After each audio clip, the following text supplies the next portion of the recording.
Legitimately, I'll listen to this like 4 or 5 times in a row.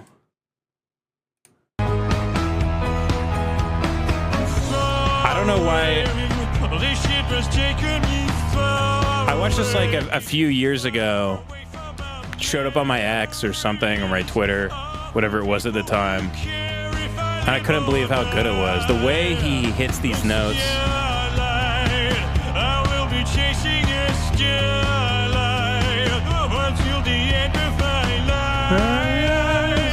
I don't know if it's worth it anymore.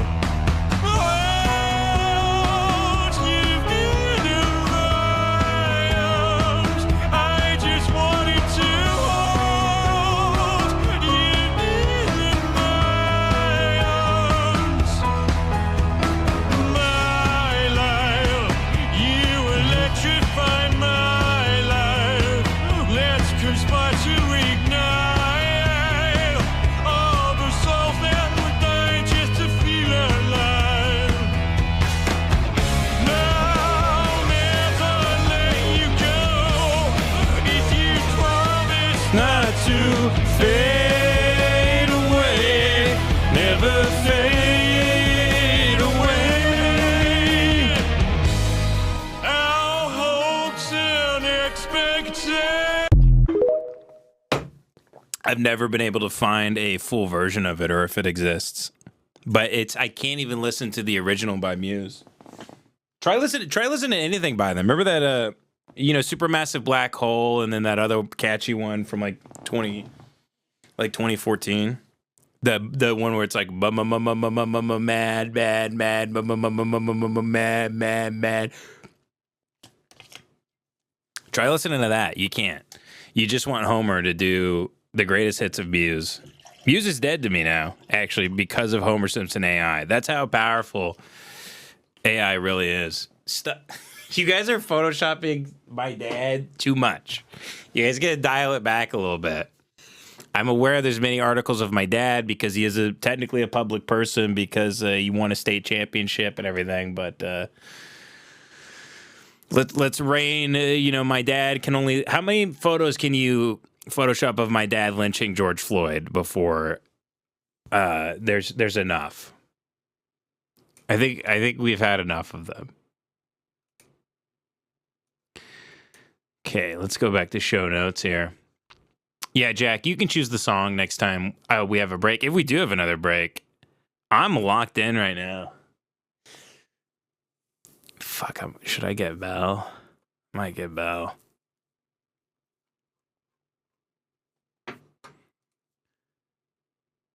Okay, it's becoming evident to me right now, by the way, that we are not going to get to everything tonight. There's just no way.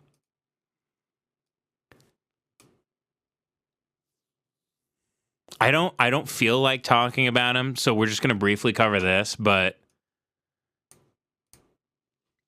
I'm not in the mood tonight.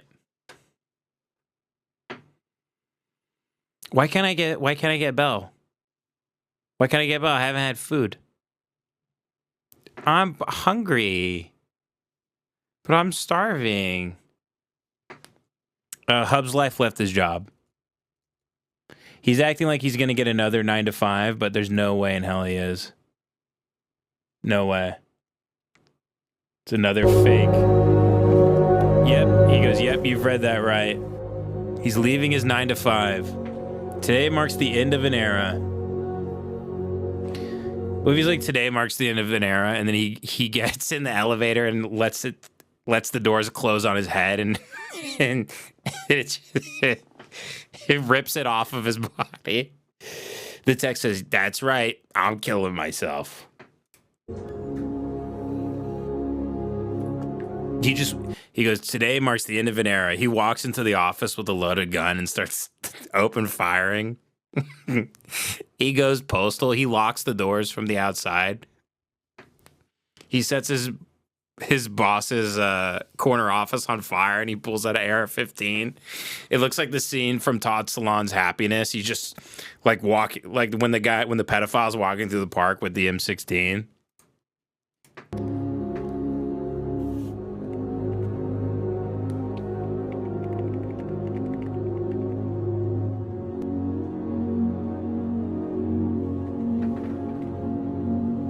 Yeah, it's wearing on you, huh? Guys, it's just wearing on me to film myself heating up my lunch at work. I'm a new dad now. This is exhausting. I have to put my phone on a thing and I hit record while I put my lean cuisine in the microwave at work. Out of all the influencers, could you have an easier go of things? He has the perfect gig. He's an influencer, and his whole thing is that he has no influence. One of my friends hung out with Norm Macdonald before he died, and Norm had a. This was like maybe a year before Norm died, and he happened to be in a green room with him. And Norm goes, "You know the funny thing about Dennis Miller is Dennis Miller maybe had the greatest gig of all time because he was a comedian and he never had to say anything funny." It's such a good line. I think about it all the time. Anyway, but he's an influencer and he doesn't even have to influence. It's the whole thing. His brand is so fake. All he wants to do is be really, really famous and make a lot of money, which is fine. Again, it's fine. But he acts like he doesn't. He's acting like he's doing all of this to spread the word that he doesn't actually want a ton of followers and fame and influence and money. That he's okay with his little life. It ain't so little now, Hubs. You're at 1 million subs. So how about you sit and spin right there, buddy? Right there, bub. I got a seat for you right next to me. How about you come on the live stream and talk about it? Talk about how you don't want to do interviews. You don't want to be an influencer. You don't want to do any of this. That's your message. Right, Hubs? Right, Hubs? You actually are happy with that's why you set up the phone and you have the tripod and you edit all the time. That's why you started an Instagram account. That's why you were a failed influencer 8 years ago. And you deleted everything and came back. After that didn't work, and now you're doing this. That's why you sell merch. That's why you do all this. And again, it's fine. Sell the merch. Be an influencer. Have the followers. Make the content. Just don't act like you're not building a brand. Don't slap a Nike symbol on a shoe and tell me it's not a Nike shoe. You know what I mean? Don't serve me lasagna and say it's not Italian. I know what you're giving me. If you put a cock in my ass, I know it's a cock. If you put a finger, I know it's a finger. If you show me your pussy, I know it's a pussy. Show me your balls, I know they're balls. You can't trick me. You're not getting one past me. You might get one past all the retards in your comment section, but you're not getting one past Ben Avery. Okay, I study retards for a living. You're looking at the Jane Goodall of retard watching. Okay? You're not getting one past me. So now I want to see, because this was 2 weeks ago. He said, when one door closes, another opens. Okay, whatever.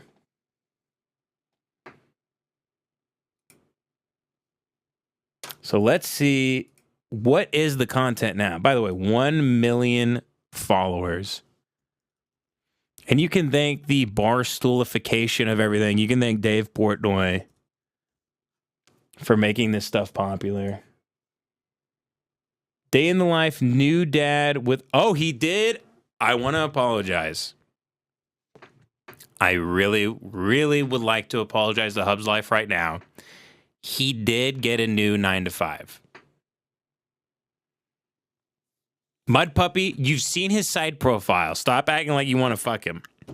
He's the worst side profile I've ever seen. He looks like a founding father. It sucks. It sucks ass. He looks like he sleeps on his face on the ground. He has no chin. That's why he always shows the front. It's his chin. His Adam's apple sticks out further than his jawline. He sucks ass. Do not call him a DILF. I'll give you the angle from the front. I kind of get what you're saying. But you've seen enough of him, Mud Puppy. Do not call him a DILF. Mud Puppy, you've crossed me too many times in the chat tonight. This is a massive gaslighting campaign against me. Okay, so day in the life, new dad with a new 9 to 5. So he says, Normalize the norm, a phrase I came up with back in early 2023. Yep. Just like fake news, just like when Norm Macdonald coined the fake news. It's a phrase I came up with. Normalize the norm. Yep. Someone once asked me, why would you normalize something that's already normal? And that's when it clicked. It wasn't normal on social media. Social media was all highlights, no real life.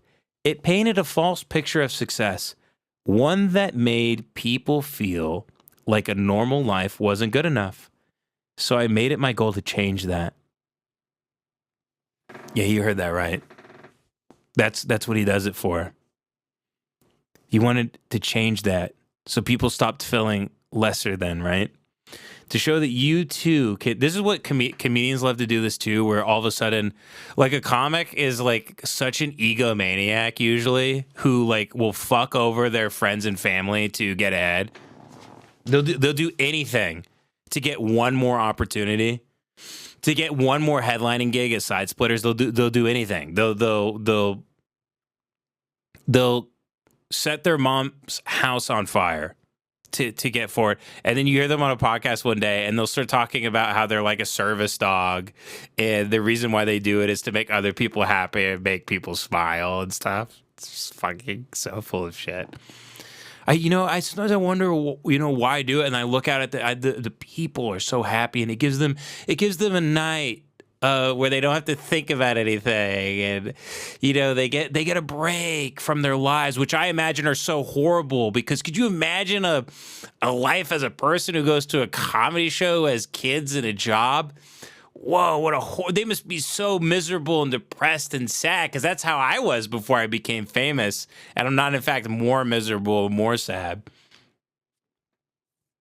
It's like, it's such a patronizing thing to think that you need to go from town to town and people pet you like you're a service dog who just like desperately needs an escape from their horrible life. They probably all have better lives than the comedians that talk about how they're in service to these other people. Shut the fuck up. Shut the fuck up. You're a monomaniac who chased Hollywood success at the expense of his own life and his relationships and everything. So you could have a bunch of money and fuck people who are way out of your league and buy your own friends. And then you hear them. You hear them on shows. I do it. You know why I do it? I love making people laugh. I love looking out there and, you make them happy. You give them a break. Do you? You give them a break for, how much are the tickets going for? $90? And they have to get a babysitter and sometimes they have to buy drinks and they have to do this and they do that. I love making them laugh. Well, why don't you do it for free then? You know why I do it? Nah, it's not for the millions of dollars and the influence and I do it because I love the people and their horrible lives so much. Shut the fuck up. Shut the fuck up. I can't believe anyone falls for that. No, I don't. Imagine if your like boyfriend came to you and like was like, baby, I don't cheat on you because like I want to fuck other women. I do it because like I want to make other women happy. It's about them. I want them to come and to feel safe and to feel loved. I want to share my love with other people. It breaks my heart to do it to you, but like, could you imagine that trying to use the selfless thing in any other category of anything, of acting like it's completely altruistic? You have like this weird messiah complex where you're like, I just go to Columbus, Ohio, man, and I put myself up on that cross. Like the flights are hell, the hotels are hell, like the traveling's hell, but when I get up there, it's all worth it, man, because I see the smiles on their faces and it makes them so happy. And I know I've fucked my life up for this art form, but god damn it, I'm a clown. And it makes them so happy. That's why I do it. Hub's Life says, so I made it my goal to change that. Show that you work a regular job, live a normal life, and still be happy and successful. Another problem I have with this too, of him talking about, I didn't even think, I wasn't even mad about Hub's Life. I didn't even want to talk about this, but I'm all worked up about it now. What I also fucking hate about him, and I've said this before, but this whole thing of him having a oh my God, if that is a normal life, I would love to have a normal life. Are you kidding me? You know how much my health insurance is for my family? Do you know what it's like to feel like you're probably gonna rent forever? Do you know what that feels like? This guy has like probably, I'm guessing, like a $700,000 house in the suburbs of Dallas. He has a hypoallergenic dog. He has a wife who he loves. He has a baby. He has health insurance through a job with income, and he makes money. He makes a bunch of money from posting these videos. If you have a creator's account on TikTok and Instagram and all this stuff, this shit pays. What normal life are you talking about? You're a healthy 30-year-old white guy who lives in the suburbs of Dallas. You have beautiful, pristine, fake turf, artificial grass in your backyard. You have a hypoallergenic dog. You have a healthy marriage. You have health insurance. You're putting money away at a bank, Roth IRAs, the whole thing. You order food whenever you want. You don't have a crippling problem with booze. You can drink whatever you want. You have a community of friends and everything. I don't know anyone with that type of life, actually. That's probably an indictment of me. What is that normal? Here's what normal is. Normal is getting a phone call from the hospital and they're asking you for money yet again, and you go, sorry, I don't have it. And you step outside and you stare into the sun while you smoke your 9th cigarette of the day, and it's 1 p.m. and you're like, fuck, I gotta do another shift. And your dad calls you and he needs help with his dialysis treatment, and you send him like a little bit of money that you have and that you found in your Venmo. What is he talking about with this is the normal life? The normal life? Normal life is you can afford like a $700,000 mortgage in the suburbs of Dallas and you're fucking killing it. This is normal. This is normal. That's a normal life. Normal life, 6 figures. At a top company in Dallas, health insurance, the whole thing, and supporting your family. That's normal? 1 million followers is normal? The fuck? If that's normal, I need to kill myself tomorrow. I'm going to wake up bright and early. I'm going to watch my last sunrise. I'm going to put a gun in my mouth and blow the back of my head off because I just found out that your life is normal.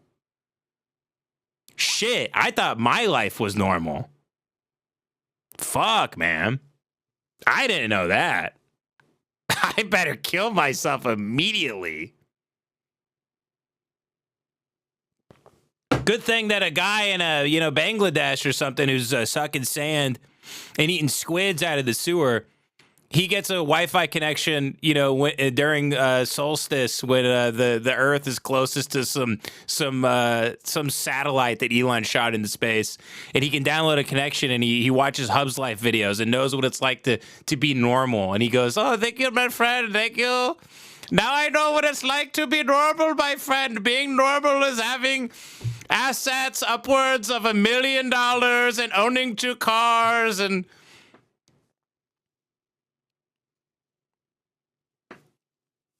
Not having severe emotional issues and being hungry all the time. It's actually normal. It's normal to wear snapbacks and go enjoy beer with your many friends and to have a college degree and not be in student debt and to have 1 million followers on Instagram. Bitch.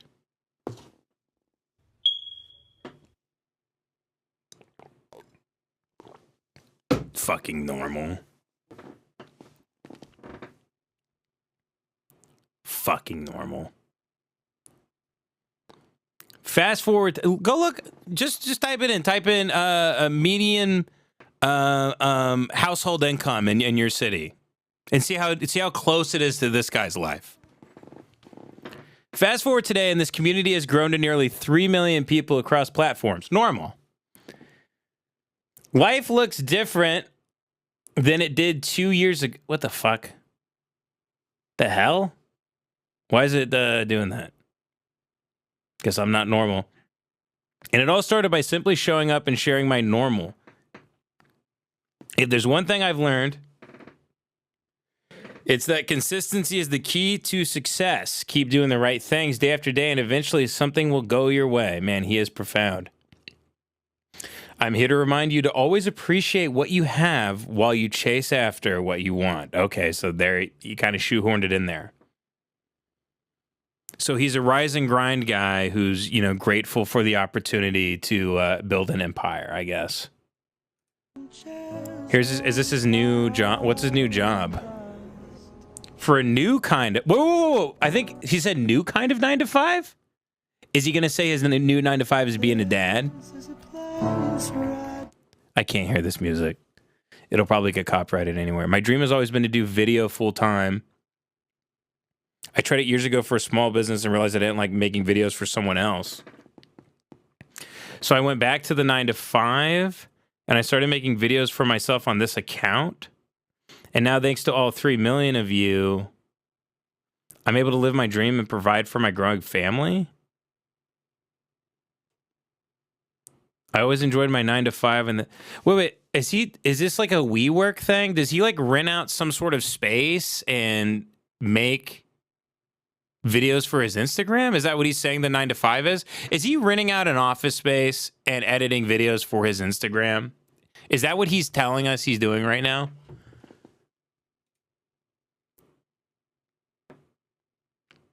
Provided me with a foundation to be successful. It allowed me to pursue my passions and hobbies. The 9 to 5 taught me that 90% of success is just showing up. God, I hate how he's like he's the motivational Tumblr posts of just like it's literally the kitten hanging from a branch saying hang in there type of stuff that he lives by. To be successful at anything, and I'm happy for him. He has a healthy kid and stuff, and he seems like he's a good dad. So I'll give him that. I'm not unfair. I'm not unfair. You don't have to be special. You just have to be what most people aren't. What? Consistent. Determined. By the way, imagine if he told this to a guy who's been a dishwasher for like 40 years at a restaurant. Imagine that. Imagine if he told that to a guy who's been washing dishes at a restaurant for like 40 years. And he doesn't have shit to show for it. Have you guys seen that video of the guy who worked at Domino's for like I think on social media they shared it of like they're like Enrique has been working at Domino's for 40 years and today's is the 40-year anniversary of him working here. And to show our appreciation for him up at corporate, we sent him a gift bag. And it was literally like a pencil that said Domino's on it. There was a Hershey's Kiss and I think like a $5 gift card to the store he works at. It was so sad. And he seemed somewhat thankful for... I don't know if you guys know the video I'm talking about. I don't even know if it was Domino's. It was a company like that where it was like, Jesus Christ. And you see his hands in the video. They're nubs from kneading dough. They're bone white. And then Hub's Life sits that guy down. And he goes, if you're consistent, you just show up every day. You do all the right things. You too will. What are you talking about? Show up every day. If you're like a really, really, really good employee, often you actually don't rise the ranks because first of all, life's not fair.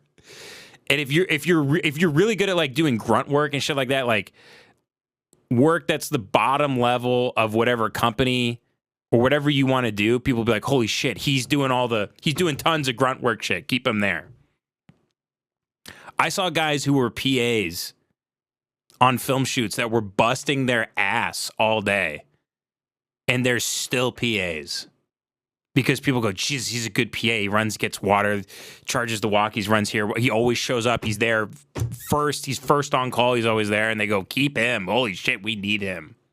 because you need those people, and it's hard to find people who are willing to bust their ass for nothing and not have any of the glory or any of the, you get none of the accolades, and no one really cares, and you're basically a ghost that's just sprinting around here and there. So the idea that he's going to be like, they're going to train him, like, okay, we're going to train you to become like an assistant DP. It doesn't happen. You got to show up on the film shoot. You got to be a cool guy who's fun, who like does the job, but like isn't like busting his ass, and like goes over to the director of photography and like, hey, can I help you like change lenses next shoot? And like, hey, you want to get a beer after this? You get to know him. You hang out with him. You're fun to hang out with. And that's what you need to do. Not show up every day and then fucking bust your ass. What are you talking about? Fucking retard. Yep. God, the at the end, just sitting on the couch and watching Netflix it always pisses me the fuck off. Anyway.